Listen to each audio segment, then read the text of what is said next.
The deadline to withdraw from the 2024 NBA draft is about 30 minutes away, but it has already been an excellent day for the sport of college basketball.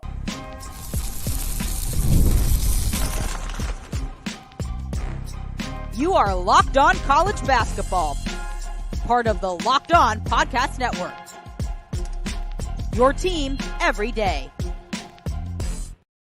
What's up, folks, and welcome into this live edition of the Locked On College Basketball Podcast, part of the Locked On Podcast Network, your team every day. Isaac and I so happy to be joined by you all today here on this live edition of the show. For those of you joining us later, we appreciate you as well. We are talking NBA draft deadline. As we're recording this right now, there are 27 minutes for a handful of players to make their decision on whether they are going to stay in the NBA draft process or withdraw their name and return to school. Isaac, it has been an incredible day for the sport of college basketball. So many players returning to school, opting to come back to college to play for their same schools, a handful of players who are returning to school but are in the transfer portal, which has kind of created this new wave of transfer portal excitement for a handful of players. We're going to talk about those guys. We're going to talk about the players who are returning to their own schools. We're also going to talk about the guys who are staying in the draft process, who we have lost out of college basketball. As we're recording this right now, there are three big names that we are still waiting to hear from, the players who have decided to take as long as they possibly can before making their announcement. The big name is Jaxson Robinson, BYU guard, who is in the transfer portal, being heavily pursued by Kentucky. Kansas has been in the mix. BYU remains in the mix as well. Jamir Watkins is also a big name who we're waiting to hear from, as well as Neat Clifford from Colorado State. Before the end of this show, we should know what those three guys are opting to do, and we'll get you some live updates as we go through the show. But Isaac, Andy, wait, can I cut in just a second? I just saw Ali Khalifa is live tweeting the Jaxson Robinson stuff. Yes, I saw that. Have you seen this? He's like, I'm in Egypt right now. It's 6 a.m. in Egypt, still waiting on Jaxson Robinson's decision. Come on, bro, I'm trying to sleep. And then 20 minutes later, how much time he got left? Like half an hour. And then 4 minutes ago, might as well just stay up. Dude, this is great. I absolutely love it. Way to go, Ali Khalifa. Give it us some entertainment. Yes, for those wondering, former teammate of Jaxson Robinson's at BYU, who's now a Louisville transfer and redshirting this year. This is the content we're here for, Andy Pat. Absolutely love it. Absolutely. No, Isaac, I do want to start, though. We had so many high-profile players who'd opted to return to school. Some of them weren't huge surprises. We'll talk about Mark Sears. We'll talk about Caleb Love, guys that we kind of expected to be back at Alabama and Arizona, but it's still fantastic to have these guys back in the college basketball ranks. And then a few guys who were a bit more surprising. Alex Karaban, a lot of people thought he was going to stay in the draft process, getting projected as a top 40, maybe even first-round pick. He's the only starter returning for the back-to-back national champion UConn Huskies. We'll talk about that. Handful of players that I kind of didn't expect to see back as well, including Hunter Sallis. But Isaac, just kind of recapping a day here that's 24 minutes away from being over. What were the kind of the biggest things that stood out to you in terms of this huge group of players that opted to return to college basketball for next season? Andy, I think the biggest thing for me is how much I love it. For all of the stuff that we talk about the off the court of NIL, when we get this, I can cut through all that noise. Yes, we got to get to collective bargaining. We got to get to something where it's there's legislation around it. But the fact that I can look at this list on our computer in front of us here, Andy, and it's like Alex Karaban's back, Mark Sears is back, Caleb Love is back, some of those transfers guys, Coleman Hawkins, etc. It's just so good for college basketball, Andy. But I'll tell you what, I am floored. I didn't even entertain the idea that Hunter Sallis might come back. That's how far off this was. This dude comes back, Andy. I cannot imagine what is going through Steve Forbes' mind right this second. This is great news for college basketball, for the ACC, for Wake Forest. Bring it on. Did you expect that from Sallis?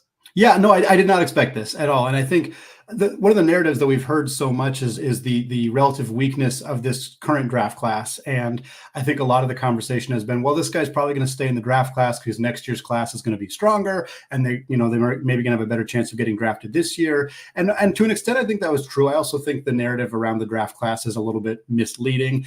It is a weak draft class because there's not a lot of like super high-end superstar talent at the top. There's no Victor Wembanyama or Zion Williamson or a guy like that. But the depth in this draft class is actually pretty strong, or at least comparable to previous draft classes. But Hunter Sallis was a guy who he did exactly what he wanted to do. He transferred from a program at Gonzaga where he wasn't getting the playing time that he wanted, where he wasn't filling the role that he kind of thought he was capable of filling. He goes to Wake Forest and, puts his money where his mouth is and dominates, averages 18 points a game, goes from being a 26% three-point shooter at Gonzaga to 40+% on a high volume at Wake Forest as an all ACC player. Like, this is what he wanted to do. This is what Steve Forbes does when he lands guards, is he turns them into all ACC performers. And a lot of them he turns into NBA players.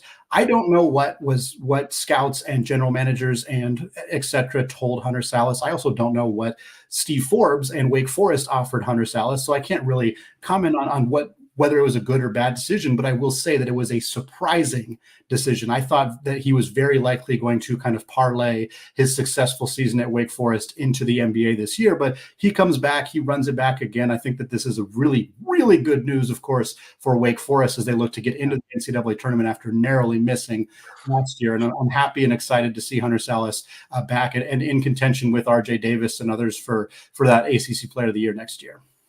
Andy, what about the national champions getting Alex Karaban back, man? I just love this one. He is somebody that to me just I know it was Cam Spencer last year that everyone was like, that is Danny Hurley incarnate. Mm-hmm. But I just think Alex Karaban coming back to try to run it back for this three-peat. But again, this is why I love the good side of NIL. This dude coming back is awesome. Bring it on.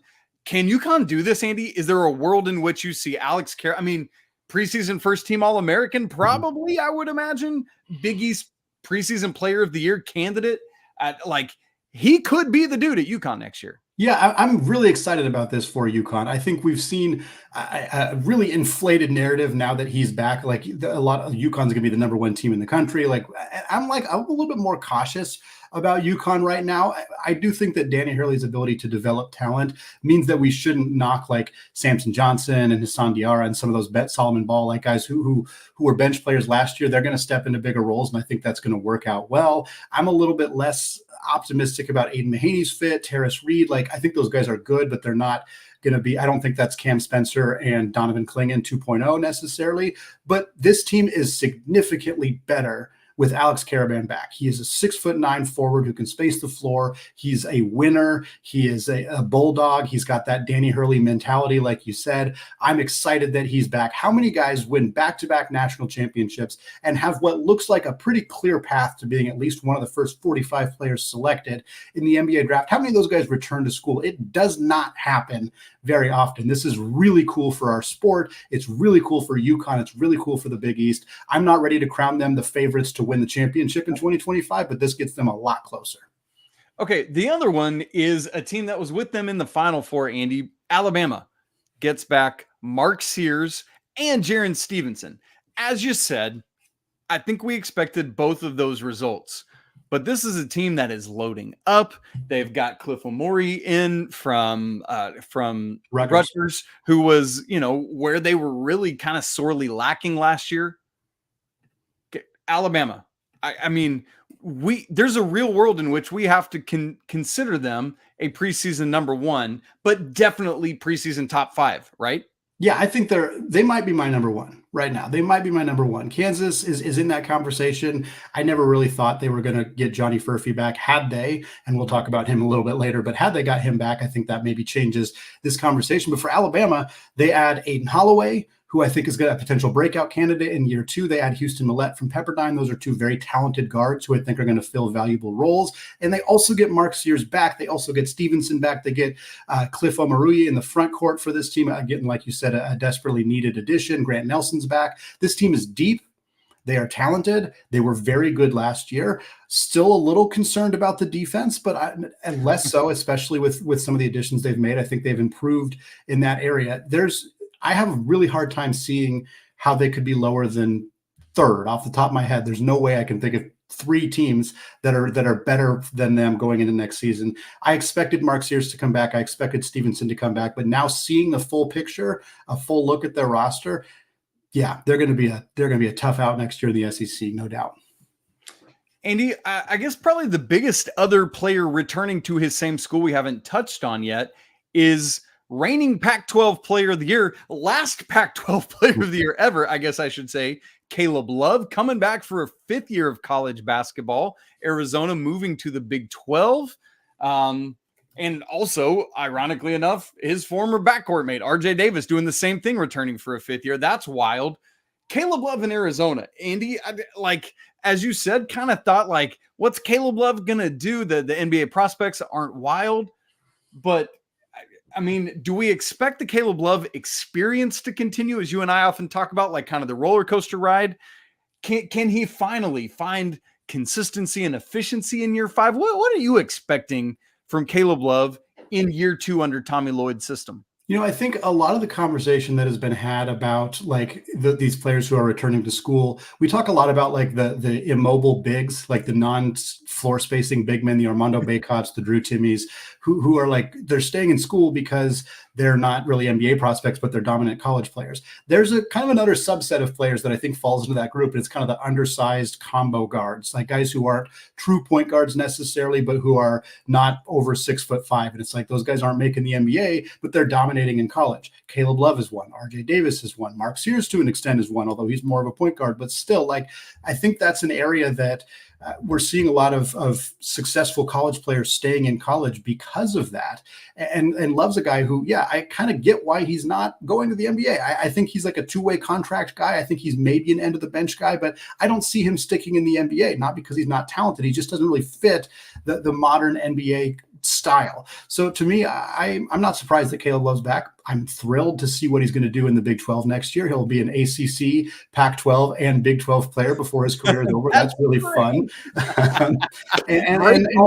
And I think you look at Arizona's roster, and they lost a lot of talent. Umar Ball's gone, Kylan Boswell's gone, Pelle Larson's gone, Keshad Johnson, but they also bring in quite a few talented players. Trey Townsend comes in, Toby Awaka comes in. I think this team is going to be very good. I think Caleb Love's going to be Caleb Love. I don't expect him to look dramatically different. If there was going to be a significant change in the way he played basketball, it probably would have happened by now. So I expect him to look more or less the same. I expect Tommy in Arizona to play through him and to kind of, go with his strengths and his weaknesses and hopefully build a team around him that can succeed in the Big 12, because Arizona's maybe a top 10, top 15 team in the country, but they're also maybe not even a top 5 team in the Big 12 with Houston and Kansas and Baylor and Iowa State and now a reloaded BYU team. This is a really good conference, and I'm excited to see what Arizona and what Caleb Love looks like in that conference.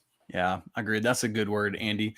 Folks, by the way, this is it's just so fun doing this in real time. Thanks so much for being in here with us. If when Andy's talking, you see me not necessarily looking at the screen or vice versa, it's because we're furiously refreshing the names Jaxson Robinson and Jamir Watkins on Twitter. Andy, Twitter is undefeated. You ready for this one? I don't even know who this is. At Big Blue Soldier. I think Jaxson Robinson fell asleep, bro. I love it. It's too good. Twitter, thank you for always winning. We love you. All right, gang, here's the deal. The big story was how many guys are returning to school. We just celebrated that, and it's great. But the NBA has snagged several 5 or so really good players that we were waiting on who made those decisions today to stay in. We want to tell you about them and what it means for the schools they're departing coming up in just a second. Right after I tell you about Game Time. Andy, I'm really excited for the upcoming NBA Finals. We already know what's going on in the East. We're still waiting on that West, and Minnesota staved off getting rolled up and swept yesterday. Well, I'm super excited for the NBA Finals. I've actually never been to a Finals game. I would love to go. What if I just randomly decided to do it? Good news, prices on the Game Time app actually go down the closer it gets to tip-off. killer last-minute deals, all-in prices, views from your seat, and a lowest price guarantee. With all of that, Game Time takes the guesswork out of buying NBA tickets. Andy, how about this? Game 5 tonight, Thursday night, Mavs at Timberwolves. Flash sale going on right now. I looked this up just before we went live. Section 213, row X, that is 10% off right now. $172 down to $146. Get in on that. Go find yourself some great tickets. Take the guesswork out of buying them with Game Time. Download the app, create an account, and use code LOCKEDONCollege for $20 off your first purchase. Again, create an account and use code LOCKEDONCollege for $20 off. Terms apply. Download the Game Time app today. Last minute tickets, lowest prices, guaranteed. All right, Andy, we've just talked about at length because it's incredible how many of these guys that had been in the NBA draft process that even in a weaker draft still decided to come back to school. We're celebrating, we're ripping shirts, and we're running around like crazy because we love it. It's going to mean great things for next college basketball season.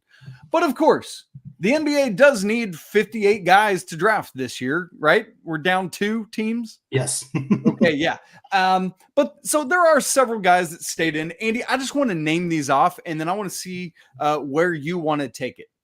Cam Christie from Minnesota. I know that the Golden Gophers are bemoaning this because that would have been big time to keep him. Jaylen Wells from Washington State stays in. David Jones from Memphis, a tough blow for Penny Hardaway's team.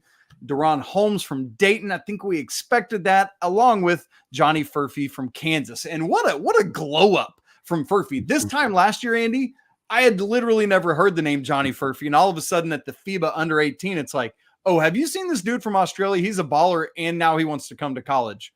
Fast forward, now he's in the NBA draft. Great stuff. Andy, of those 5 guys, which is maybe that's the biggest story, is in the same way that all those came back, that we've only got a list of 5 right here on draft day that are staying in. Yeah, and I think, DaRon Holmes in particular is like, I almost didn't put his name on the notes because it never felt like it was particularly realistic that he was going to come back to school. In fact, when I saw the announcement earlier today that, DaRon Holmes is keeping his name in the NBA draft process and will not return to college, I was like, well, duh. Like we kind of already knew that was going to happen. He's consistently mocked as a late first or early second round pick.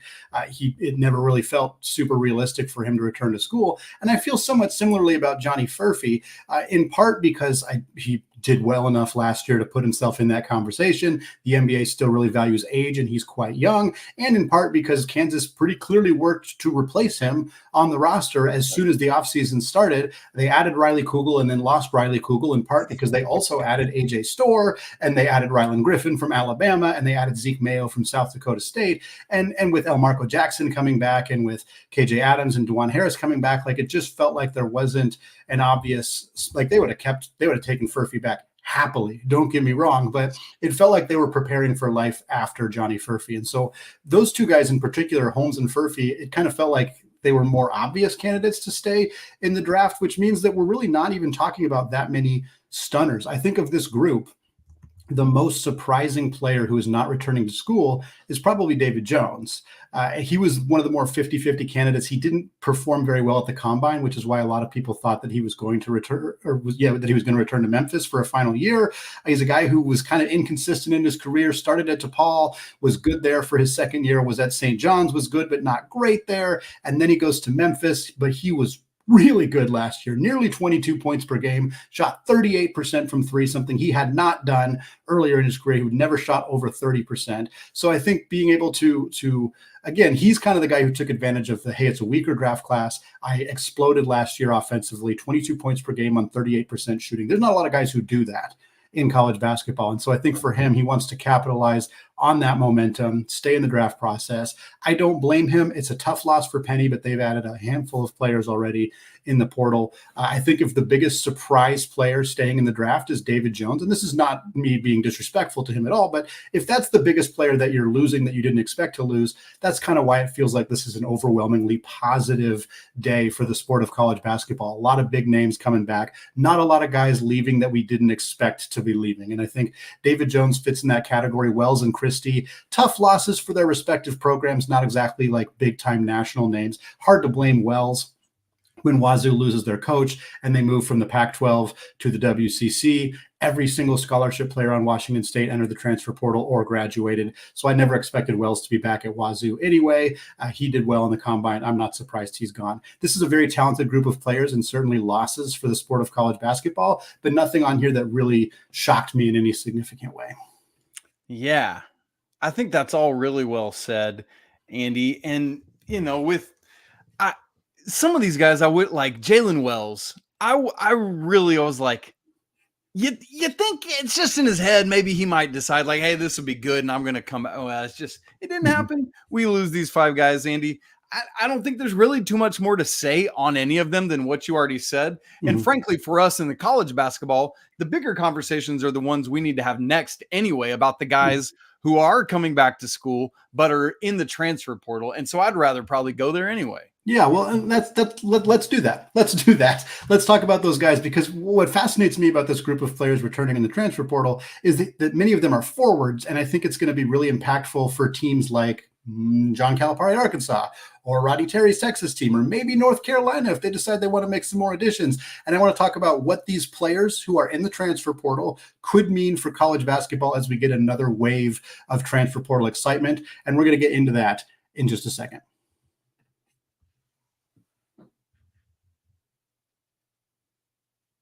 All right, folks, segment 3 here. Andy Patton, Isaac Shade, Locked On College Basketball Podcast. 6 minutes away from the deadline for players to withdraw from the NBA draft process. Still waiting on Jaxson Robinson, Jamir Watkins, and Nick Clifford from Colorado State. Frantically checking Twitter as we're doing this. Still have not seen anything other than Seth Davis tweeting, does anybody have Jaxson Robinson's cell phone number? So which is what we're waiting on right now. But if Robinson or Watkins were to return to school, or were to withdraw from the draft, they would both be immediately in the transfer portal, where they would be pursued by everybody effectively. We already know some of the schools that are involved with Robinson, but there are 4 players who did withdraw from the draft process who are now in the transfer portal. And I want to talk about those guys first, because there's some real intrigue here, and it's going to be a seismic shift to whatever team makes these additions. We're talking about Coleman Hawkins from Illinois, 4-year starter for the Illini, really talented player. He returns to school. He's now in the transfer portal, has not ruled out a return to Illinois, but will certainly be pursued by a handful of places. Ugonna Onyenso is back. He kind of declared for the draft early and said, I'm not coming back to school, and then changed his mind and entered the transfer portal. He is now kind of the best defensive big still available. Those bigs, the shot blockers,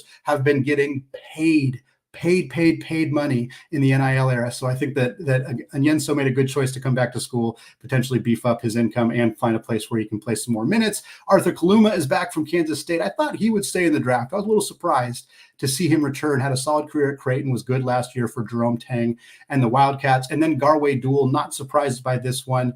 Really tantalizing prospect, really high upside for him, but he just did not play all that well at Providence last year. I don't know if the fit wasn't good. He got outplayed by Devin Carter, who's going to hear his name called in the first 25 picks of the NBA draft this year. Dual is in the transfer portal. Somebody's going to take a shot on him, unquestionably, and I think somebody might get a potential sophomore breakout candidate from the former Providence guard. Going back to Coleman Hawkins, Andy, a reminder that he's essentially said, I don't want to go back to Illinois or to another Big Ten school. And we can also surmise that he's not going to the Big East because he's talked about wanting to go somewhere that's got a great football program. Yeah. So to me, Andy, Coleman Hawkins is going to end up going to the SEC, to the Big Ten, the ACC, or Big 12. Yeah. Not Big Ten. Did I just say the Big Ten? I'm an idiot. Big 12, SEC, or ACC, from what Coleman Hawkins has said, seem like the landing points, right? But here's the other thing.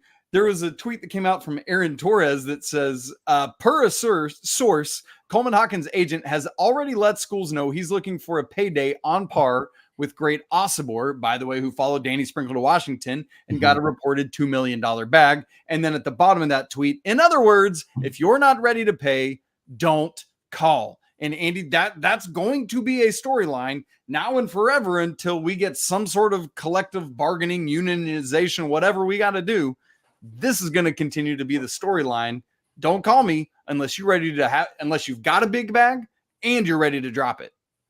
It's funny you mentioned those conferences, the SEC or the Big 12, or even the ACC. All of these guys, in my mind, are probably going to end up in one of those conferences. This is a major group of talent here. Dual's the one who's a little bit more questionable. I could see him going, maybe not mid-major level, but maybe somewhere not quite as prestigious. I mean, he comes from Providence, he comes from the Big East, and didn't play particularly well there. I could see him ending up somewhere where he's going to get more playing time. But Kaluma, Onyenso, Coleman Hawkins, like, if you told me all three of them end up in the same conference next year, I would put big money on it being the SEC, because I think that Texas is in need of some forwards. They have money to burn. They have room on their roster. They lose Dylan Mitchell. They lose a handful of Dylan Dessou's gone. They got room, and they're going to bring in somebody. I think they're going to get one of these guys.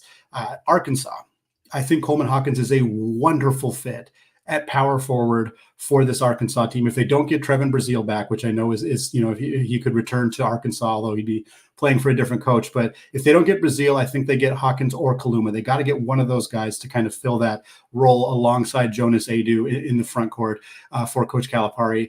So Texas, Arkansas, I think they're involved here. I think there's maybe, a couple. Kansas State, I think, might get involved if they can't get Kaluma back. Maybe they try to get Hawkins. Maybe they try to get Onyenso. But it's going to be really fascinating to see which teams have scholarships left, have money left, and are willing to pony it up for these guys, because this is a tremendous group of talented players who have now kind of suddenly become available again. And for teams that maybe spent big money on, for lack of a better word, lesser players previously in the portal, like a week, 2 weeks, 3 weeks ago, I wonder if those teams are kicking themselves seeing this group of players now suddenly become available when they kind of weren't. I know they were available before, but most of these guys weren't even like entertaining calls from teams until they officially withdrew from the process. It kind of puts those teams in a tough spot of figuring out, should we wait for Coleman Hawkins? Should we sign somebody else? What do we do? It's just kind of the part of the messiness of college basketball right now. It makes it fun, but I feel for some of those teams who are trying to figure out, what do we do? Do we sit on our hands? How do we wait for this? And now they have an opportunity to potentially make a big time addition.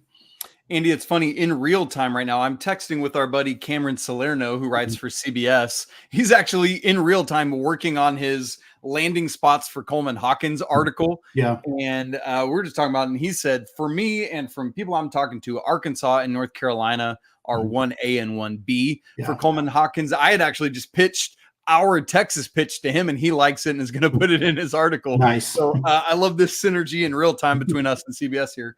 But it's interesting, Andy, you and I were texting earlier today about Coleman Hawkins in North Carolina, that there have been some reports today that North Carolina is like, we're kind of good and we're going to sit on it.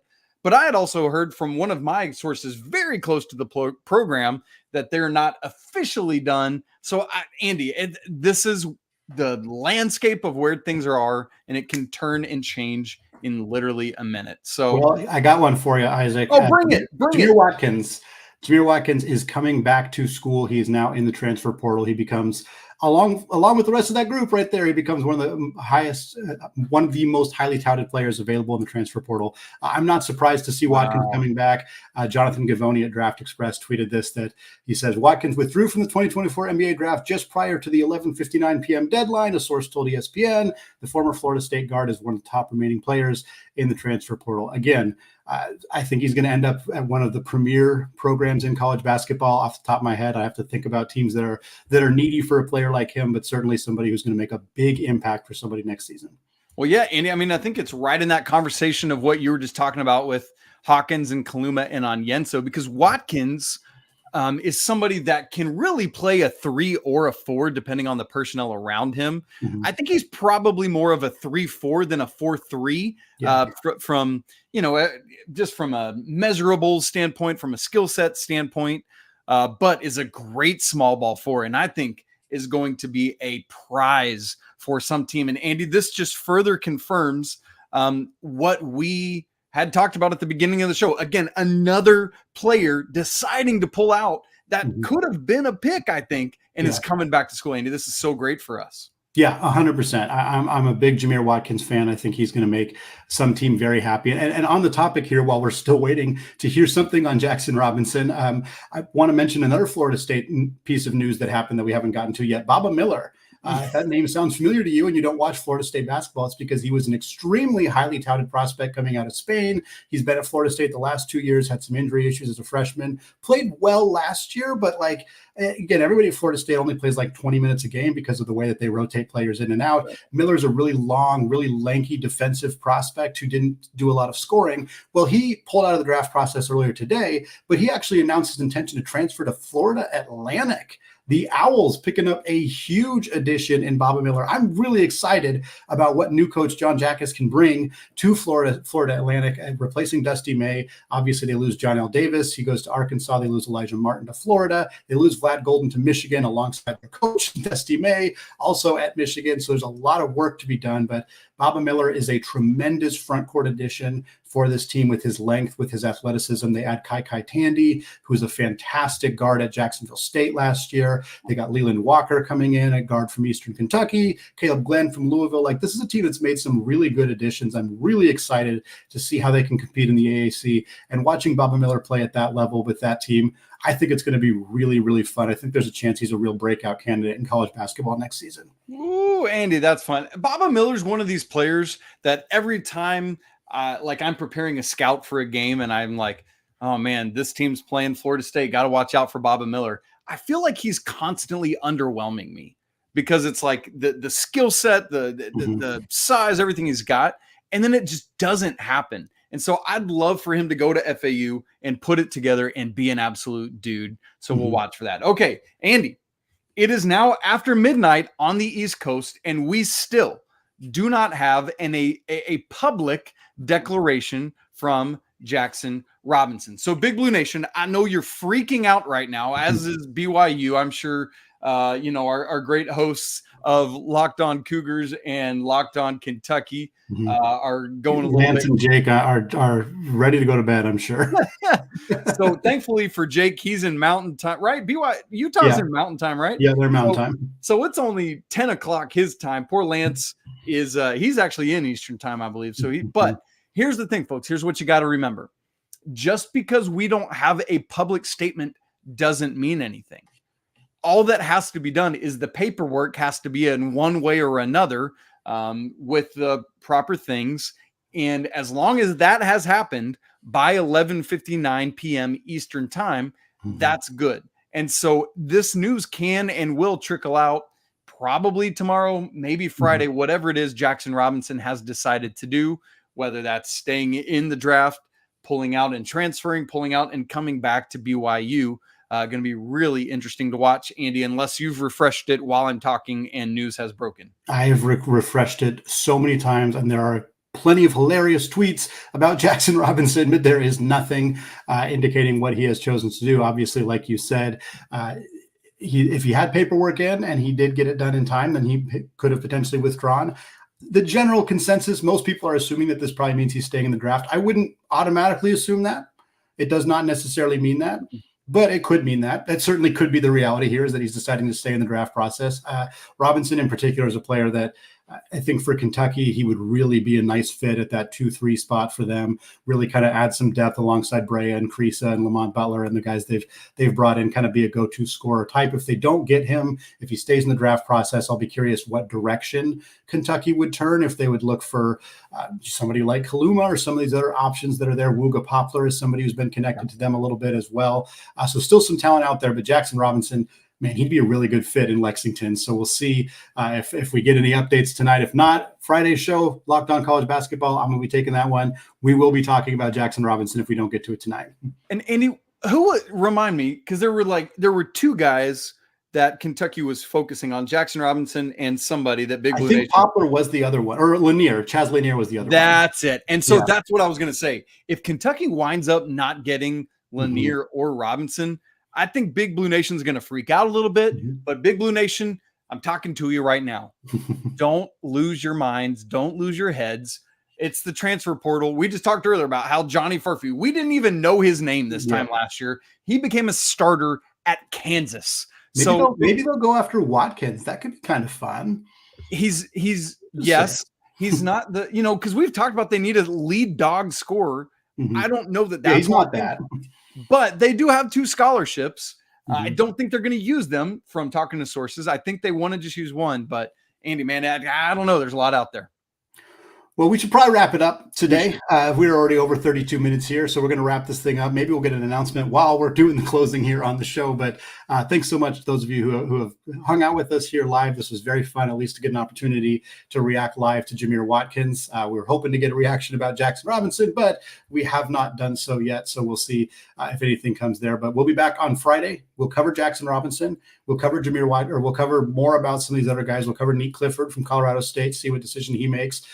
Talk about some of these other guys who are now in the transfer portal and what that looks like. All coming up on Friday's episode of Locked On College Basketball. Folks, thank you so much to those of you who have made this show your first listen or your first watch of the day. Thanks to those of you who hung out with us live here on Wednesday evening. We love doing these live shows. The opportunity to do them in the off season is extra fun. So appreciate you taking that opportunity to come hang out with us. We'll be back on Friday. As always, apologies to the lawyer family. Let's go Wildcats. And until Friday, peace out.